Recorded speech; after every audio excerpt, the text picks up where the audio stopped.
नमस्कार दोस्तों, स्वागत है आपका साइंस जर्नी में। हम सभी जानते हैं कि आजादी के बाद संविधान की बदौलत ही शूद्रों को यानी पिछड़े, अति पिछड़ों और अंत्यजों यानी दलित वर्ग को पढ़ने लिखने और समानता का हक मिला। इससे पहले ब्रिटिश रूल में थोड़ी बहुत हक मिली थी, जबकि ब्राह्मणवादी ग्रंथों ने सर्वथा ही पिछड़े, अति पिछड़ों को पढ़ने लिखने के साथ साथ सामाजिक आर्थिक अधिकार को भी हाशिए पे डाल रखा था। इस वीडियो में मैं यह दिखाऊंगा कि कैसे इन्हीं ब्राह्मणवादियों की एक किताब गीता संविधान विरोधी बातें करता है, उस संविधान के उलट बातें करता है जिससे पिछड़े अति पिछड़ों को उनका हक मिला है। सबसे पहले हम संविधान की प्रस्तावना को पढ़ते हैं ताकि यह क्लियर हो सके संविधान में क्या लिखा हुआ है। हम भारत के लोग भारत को एक संपूर्ण प्रभुत्व संपन्न समाजवादी पंथ निरपेक्ष लोकतंत्रात्मक गणराज्य बनाने के लिए तथा उसके समस्त नागरिकों को सामाजिक, आर्थिक और राजनीतिक न्याय, विचार, अभिव्यक्ति, विश्वास, धर्म और उपासना की स्वतंत्रता, प्रतिष्ठा और अवसर की समता प्राप्त करने के लिए तथा उन सब में व्यक्ति की गरिमा और राष्ट्र की एकता और अखंडता सुनिश्चित कराने वाली बंधुता बढ़ाने के लिए दृढ़ संकल्पित होकर अपनी संविधान सभा में आज तारीख 26 नवंबर 1949 ईस्वी एतद द्वारा इस संविधान को अंगीकृत, अधिनियमित और आत्मार्पित करते हैं। यानी संविधान व्यक्ति की गरिमा, समानता, उसके अभिव्यक्ति की आजादी और उसके अधिकारों को सुनिश्चित करता है, देश की अखंडता की बात करता है, जबकि गीता गृह कलश और उसके बाद एक दूसरे की हत्या को उकसाने के लिए प्रेरणा देती है, वो भी अपने ही बंधु बांधवों को। कुछ लोगों ने गीता को राष्ट्रीय किताब घोषित करने की भी वकालत की है, जबकि यह कहीं से भी राष्ट्रीय किताब तो हो ही नहीं सकती। दरअसल यह पूरी तरह से साहित्यिक चोरी किताब है। इसमें काफी सारी बातें बुद्धिस्ट दर्शन से चोरी की गई है और कुछ श्लोक तो ज्यों का त्यों उपनिषदों से उठाकर डाल दिया गया है। उदाहरण के तौर पे कठोपनिषद के मंडल 1 सूक्त 2 के 18 श्लोक को देखें। उसमें लिखा है, यह आत्मा न उत्पन्न होती है न मरती है, यह न तो किसी दूसरी चीज से उत्पन्न होती है और न खुद ही कुछ बनती है। अब इसी श्लोक को उठाकर जो गीता का लेखक है पूरा कॉपी पेस्ट मार देता है गीता के अध्याय 2 20 श्लोक में। सुनिए, मैं गीता प्रेस के भगवत गीता में से उसका हिंदी अनुवाद सुना देता हूँ। यह आत्मा किसी काल में भी न तो जन्मता है और न ही मरता है, तथा यह न उत्पन्न होकर फिर होने वाला ही है, क्योंकि यह अजन्मा, नित्य, सनातन और पुरातन है। शरीर के मारे जाने पर भी यह नहीं मारा जाता।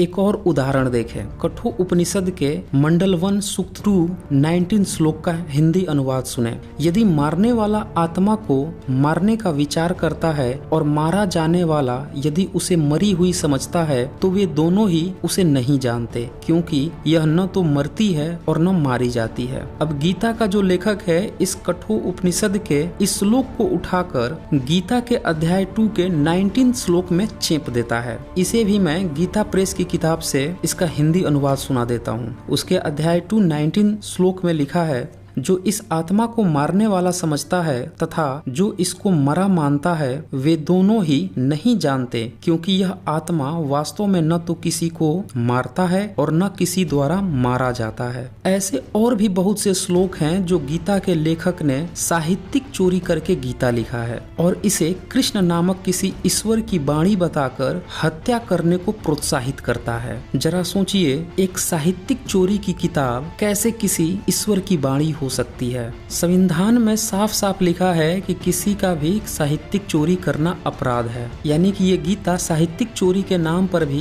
कॉपीराइट के भी नाम पर सीधे सीधे संविधान विरोधी हो जाती है। दूसरी बात कि आत्मा की अमरता का तर्क देकर अर्जुन को युद्ध में हत्याएं करने को उकसाना भी संविधान विरोधी रवैया है।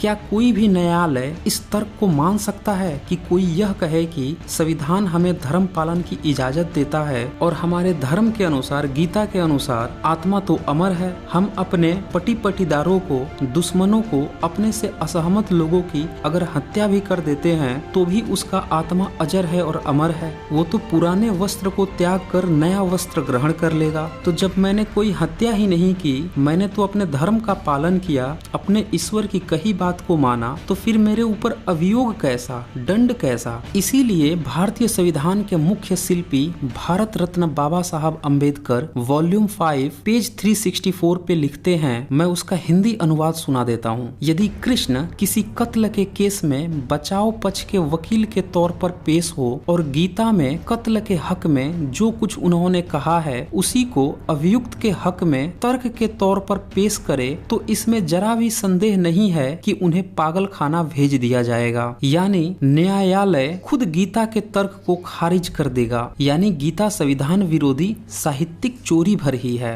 कुछ और उदाहरण सुने। भगवत गीता अध्याय 2 श्लोक 23 में लिखा है, इस आत्मा को शस्त्र नहीं काट सकते, इसको आग नहीं जला सकती, इसको जल नहीं गला सकता और वायु नहीं सुखा सकता। क्या कोई भी न्यायालय इस तर्क को स्वीकार कर लेगा? क्योंकि संविधान तो शरीर की बात करता है, आत्मा की नहीं। किसी का भी आप सिर फोड़ दो, उसके शरीर के किसी अंग को काट दो, उसके शरीर पर आप चोट पहुंचा दो, तो ये अपराध की श्रेणी में आता है, क्योंकि भारतीय कानून शरीर को ही आदमी मानकर चलता है, न कि आत्मा को। गीता में बहुत से ऐसे श्लोक लिखे हैं जो पूरी तरह से संविधान के तो विरोधी हैं ही और बिल्कुल भी अनसाइंटिफिक है। अध्याय 2 के श्लोक 30 में लिखा है, हे अर्जुन, यह आत्मा सबके शरीरों में सदा ही अवश्य है, यानी जिसका वध नहीं किया जा सकता है। इस कारण संपूर्ण प्राणियों के लिए तू शोक करने के योग्य नहीं है। यहाँ भी कृष्ण की बताई गई यह वाणी कॉन्स्टिट्यूशन के बिल्कुल ही उलट बात करती है। अगर हम भारतीय कॉन्स्टिट्यूशन अनुच्छेद 21 देखें तो वह कहता है कि किसी को विधि द्वारा स्थापित प्रक्रिया को छोड़कर अन्य प्रकार से उसके जीवन से वंचित नहीं किया जाएगा। अर्थात विधि द्वारा स्थापित प्रक्रिया के बिना किसी का गला काटना, उसके पेट में छुरा या तीर मारकर उसे मारना आदि वर्जित है। लेकिन पूरे गीता में तलवार, भाले, तीर धनुष से ही लड़ाई होती रहती है। दरअसल गीता अपने बंधु बांधवों की हत्या करने के लिए उकसाती है और उसके लिए बिल्कुल ही खोखले अवैज्ञानिक तर्क देती है कि आत्मा तो अजर और अमर है। अब जब हम लोगों के पास इंडियन कॉन्स्टिट्यूशन है तो फिर इस गीता का क्या काम है जो इस तरह की फालतू और फलूदे वाली बातें कर रही हैं। दरअसल जो गीता में पात्र है अर्जुन, उसी के उकसाती है गीता। और जब ये पूरी गीता समाप्त होती है तो उसके समाप्ति चैप्टर अध्याय 18 के 73 श्लोक में वह अर्जुन कहता है, हे अच्युत, आपकी कृपा से मेरा मोह नष्ट हो गया और मैंने स्मृति प्राप्त कर ली है। अब मैं संशय रहित होकर स्थिर हूँ, अतः आपकी आज्ञा पालन करूंगा, यानी युद्ध करूंगा। इसी से आप समझ सकते हैं कि दो परिवारों के आपसी लड़ाई के लिए बनाई गई यह किताब, जिससे सिर्फ और सिर्फ तबाही होती है, वैसी किताब आज की डेट में जब हमारे पास संविधान है तो वह कैसे राष्ट्रीय किताब हो सकती है। कॉन्स्टिट्यूशन 51A(H) में कहा गया है कि वैज्ञानिक विचारधारा यानी साइंटिफिक टेम्पर को उत्साहित करना है, प्रोत्साहित करना है, और यह प्रत्येक नागरिक का कर्तव्य है। यानी हम सभी को साइंटिफिक टेम्पर प्रोड्यूस करने के लिए जीतोड़ मेहनत करनी चाहिए। हमारा भारतीय कॉन्स्टिट्यूशन कहता है कि यह हम लोगों का कर्तव्य है, जबकि इसके उलट गीता में कृष्ण खुद को परमात्मा कहते हैं और इस सारे संसार को बनाने वाले खुद को बताते हैं। आप गीता के अध्याय 10 श्लोक 8 में क्या लिखा है उसका हिंदी अनुवाद सुने। मैं वासुदेव, यहाँ वासुदेव अलग से जोड़ दिया गया है, मैं वासुदेव ही संपूर्ण जगत की उत्पत्ति का कारण हूँ और मुझसे ही सब जगत चेष्टा करता है। इस प्रकार समझकर श्रद्धा और भक्ति से युक्त बुद्धिमान भक्तजन मुझ परमेश्वर को ही निरंतर भजते हैं। तो जरा सोचिए कि कृष्ण परमात्मा कैसे हो गए। क्या यह साइंटिफिक पहलू है? भारत के ही कुछ और दर्शन है जो परमात्मा की पूरी तरह से बखिया उधेड़ देते हैं। उदाहरण के तौर पे सांख्य दर्शन, चरवाक दर्शन, बुद्ध दर्शन, जैन दर्शन और साइंस तो वैसे भी किसी भी परमात्मा को मानती ही नहीं। इसी तरह से जो गीता में आत्मा की बातें कही गई हैं उसको भी चरवाक और बुद्ध दर्शन पूरी तरह से जोरदार तरीके से खंडन कर देते हैं और साइंस तो वैसे भी किसी आत्मा परमात्मा को मानता ही नहीं। फिर गीता में पुनर्जन्म की बात कही गई है, वो भी बिल्कुल बिल्कुल अनसाइंटिफिक है। यहाँ तक कि दुनिया के बड़े बड़े मजहब और रिलीजन भी, जैसे ईसाई, मुस्लिम, वो लोग भी आत्मा के पुनर्जन्म को नहीं मानते। तो इससे आप समझ सकते हैं कि गीता का जो लेखक है उसकी वाणी पूरी दुनिया तक में भी नहीं है कि लोग उसकी पुनर्जन्म की भी बात को मान लेते। ऐसे में ऐसी अंधविश्वास भरी साहित्यिक चोरी को भारतीयों पर थोपना,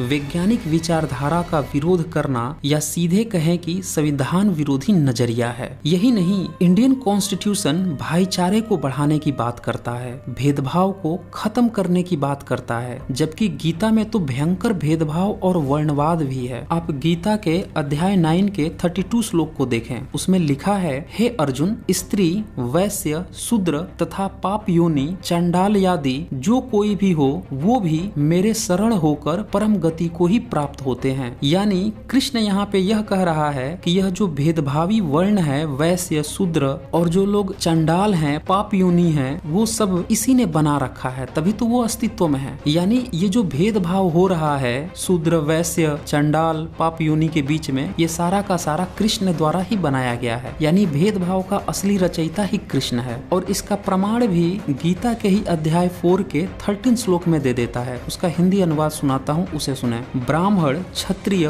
वैश्य और शूद्र, इन 4 वर्णों का समूह गुण और कर्मों के विभाग पूर्वक मेरे द्वारा रचा गया है। इस प्रकार उस सृष्टि रचनादि कर्म का कर्ता होने पर भी मुझ अविनाशी परमेश्वर को तू वास्तव में अकर्ता ही जान। यानी कृष्ण यहाँ खुद ही उगल देता है कि ये जितना भी वर्ण का भेदभाव है सब उसी ने बना रखा है। आप देख रहे होंगे कुछ लोगों की स्थिति शूद्र ही है बेसिकली, लेकिन चने की झाड़ पे चढ़कर खुद को क्षत्रिय बताते फिर रहे हैं। कारण उनको लग रहा है कि एक वर्ण छोटा होता है और दूसरा वर्ण ऊंचा होता है। यानी कि वर्णों में भेदभाव है प्रैक्टिकल तौर पे, और ये भेदभाव किसने बनाया है? कृष्ण ने बनाया। तभी तो वर्णों में भी होड़ है कि मैं तुमसे ऊंचे वर्ण का हूँ, मैं क्षत्रिय हूँ, तुम शूद्र हो, मैं ब्राह्मण हूँ, मैं चारों वर्णों में सर्वश्रेष्ठ हूँ। यानी कि गीता का लेखक सीधे सीधे भेदभाव की बातें करता है, जबकि कॉन्स्टिट्यूशन भाईचारे की बात करता है, बंधुता की बात करता है। यही कारण था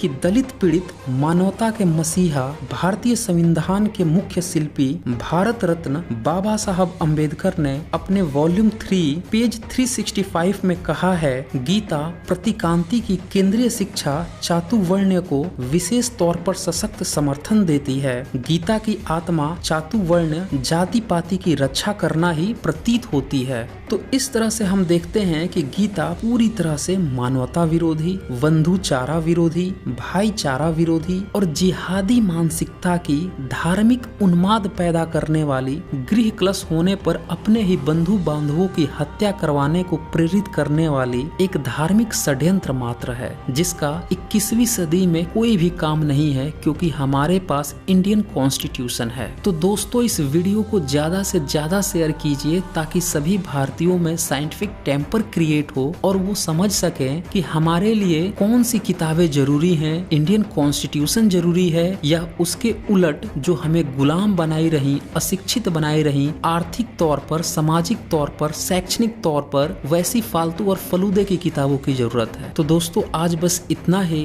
धन्यवाद।